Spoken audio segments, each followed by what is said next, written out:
এই পথ যদি না শেষ হয় তবে কেমন হতো তুমি বলো তো। হ্যালো গাইস, আজ আমরা যাচ্ছি রামদিয়া বাজারে। বাড়ির থেকে খুব সকাল সকালেই রওনা হয়ে গেলাম। আমি, আমার ছেলে সাফন, আমার মেজো ভাইয়া সহ তিনজনে মাছ কিনতে যাচ্ছি রামদিয়া বাজারে।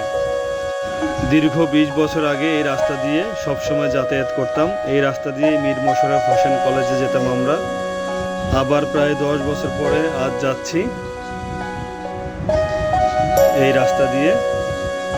একসময় যেতাম একা একা, আজ ছেলে সাফন সাথে যাচ্ছে, অনেক ভালো লাগতেছে। এই জন্য অনেক স্মৃতি, অনেক ভালো ভালো সময় কেটেছে এই রাস্তা দিয়ে একসময়।